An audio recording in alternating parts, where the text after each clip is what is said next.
Excuse me. Anu, നിന്റെ seat ഇതാ. Sir, ഒന്ന് ഇങ്ങോട്ട് മാറും. ഓ ഓ ഓ ഓ കരയല്ലടാ, കരയല്ലേ. ട്രാവൽസിൽ വിളിച്ച് പറഞ്ഞിരുന്നെങ്കിൽ കാറിൽ പോയിട്ട് അത് തന്നെ തിരിച്ചു വരായിരുന്നില്ലേ നിങ്ങൾക്ക്? അല്ലെങ്കിൽ ഇപ്പൊ എന്റെ കാര്യങ്ങളൊന്നും ഓർമ്മയില്ലല്ലോ. കാറിലും ബസ്സിലും ഒക്കെ ട്രാവൽ ചെയ്താ മനം പുരട്ടും. എനിക്ക് പറ്റില്ല. ഞാൻ പറയുന്നത് എന്തെങ്കിലും നീ ഇതുവരെ അനുസരിച്ചിട്ടുണ്ടോ? ഇതൊഴിച്ച് ഒരു തവണ അനുസരിച്ചില്ലേ, പിന്നെന്താ? പോകുന്നതേ ചക്കരെ, നിന്റെ രാക്ഷസി തള്ളയെ നല്ലോണം നോക്കണേ. ബൈ.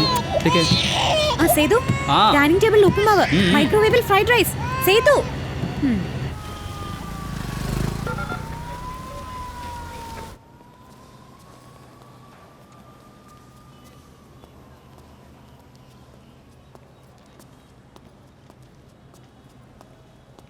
ഹലോ, താൻ എങ്ങോട്ടാടാ ഈ പോകുന്നേ?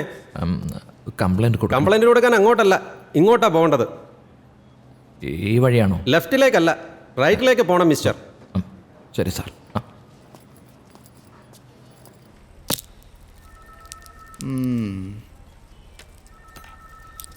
പറഞ്ഞോ. പരിപ്പ് ശരിക്ക് വേഗാത്തോണ്ട് പുതിയ കുക്കർ വാങ്ങി സാർ. 455 രൂപ. അതിനെന്താ ഇപ്പോൾ? എന്നിട്ടും പരിപ്പ് വേകുന്നില്ല സാർ. സർവീസ് സെൻ്ററിൽ കൊണ്ടുപോയത് താൻ എന്തിനാ ഇങ്ങോട്ട് വന്നത്? പോയി സാർ.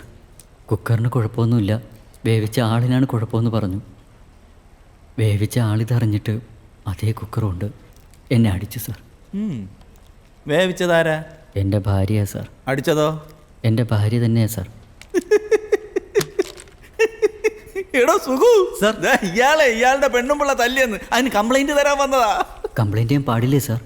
മെനഞ്ഞാന്ന് തൻ്റെ പെണ്ണുമ്പിള്ള എന്തോ ചെയ്തേ? ലാത്തി കൊണ്ട് അടിച്ച് പീർത്തെടുത്തു സാർ. എന്നിട്ട് താൻ എന്താ ചെയ്തേ?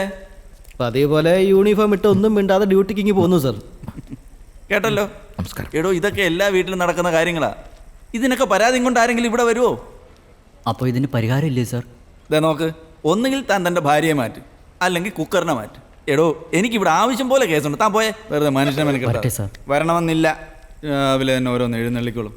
നെക്സ്റ്റ്. ഹലോ, ലങ്ക മുടിച്ച ഹനുമാൻ സ്വാമി, ഇങ്ങ് വാ. ഇരിക്കുന്ന ഇരിപ്പ് കണ്ടില്ലേ?